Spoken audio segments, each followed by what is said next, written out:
Assalamualaikum warahmatullahi wabarakatuh. Perkenalkan, nama saya Siti Umi Fitriah, SPD MSI. Saya guru mata pelajaran IPA yang saat ini mengampu di kelas 9 ya.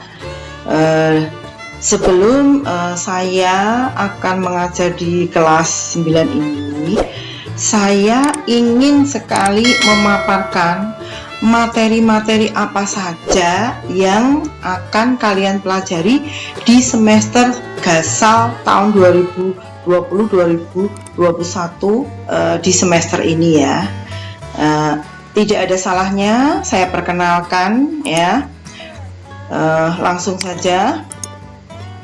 Nah, khusus yang pertama buku yang dipakai adalah buku siswa kurikulum 2013 terbitan Kemdikbud. Sedangkan Bapak Ibu guru menggunakan buku guru juga sama ya. Buku siswa untuk siswa, buku guru untuk guru. Ini juga terbitan Kemdikbud.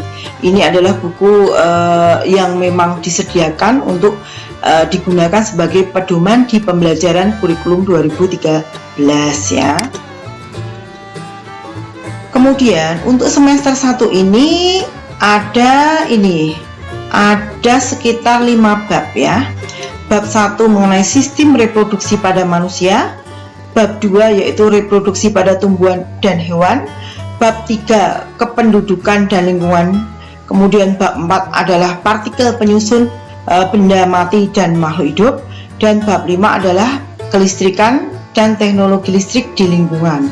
Jadi di semester ini nanti ada ada 5 bab yang akan kalian pelajari ya.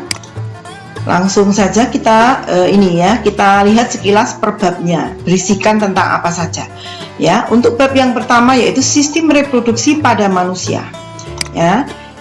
Ini nanti ada beberapa pertemuan terbagi dari ini ya. Yang pertama adalah pembelajaran sel, kemudian struktur dan fungsi sistem reproduksi pada manusia, struktur dan fungsi sistem reproduksi pada manusia, penyakit dan sistem reproduksi manusia dan upaya pencegahannya.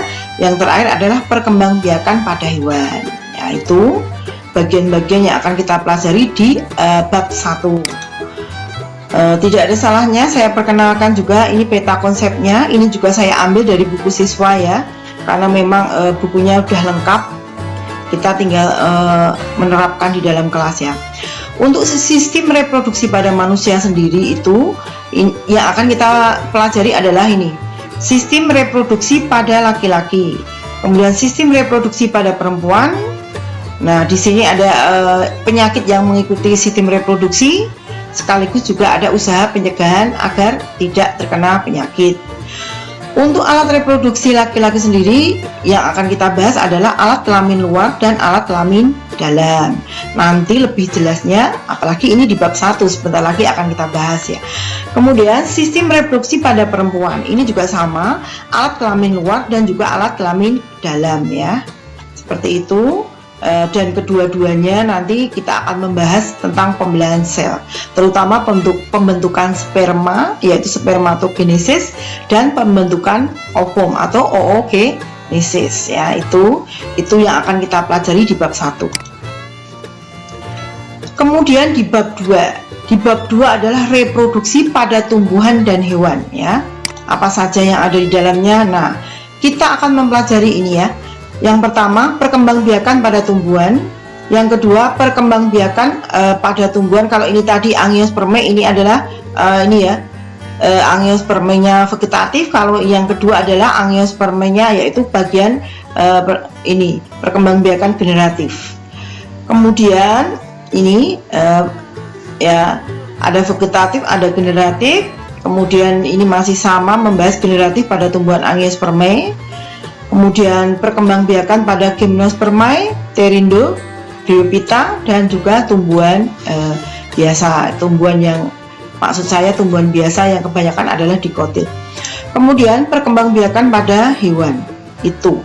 Jadi ada 5 bagian yang akan kita pelajari di bab 2 ya. Untuk peta konsepnya adalah seperti ini ya. Reproduksi pada tumbuhan dan hewan ini dibagi ini seksual ya. Seksual ini dengan sel telur dan sel sperma ya, mengalami fertilisasi. Nah, ini ya, zigot berkembang jadi embrio, akhirnya menjadi tumbuhan dewasa. Sedangkan ini ya, di sini juga ada yang secara aseksual, yaitu atau tak kawin. Di sini ada dengan bagian tubuh. Kemudian juga pada tumbuhan dan hewan juga berbeda-beda. Ya, pada tumbuhan ada yang alami, ada secara buatan, ya, yang alami dengan biji, yang buatan ini dengan cangkok, stek dan sebagainya. Kemudian macamnya sendiri ada vivipar, ovovivipar dan ovovivipar ya.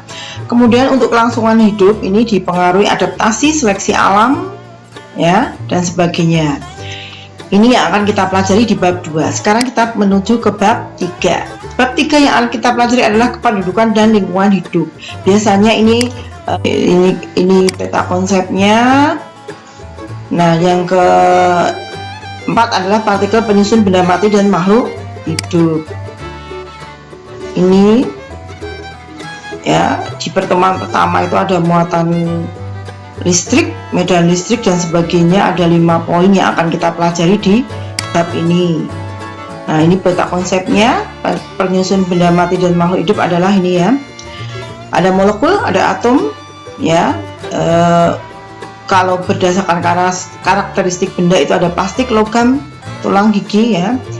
Kemudian ini ada macam-macam ikatan ion, ikatan kovalen dan sebagainya. Untuk lebih jelasnya nanti kita pelajari di kelas. Kemudian yang kelima adalah kelistrikan dan teknologi listrik di lingkungan. Nah, kalau ini jelas ini materi fisika. Yang akan kita pelajari adalah ini konsep listrik dinamis, konsep listrik statis dinamis ya, ini ya. Seperti ini.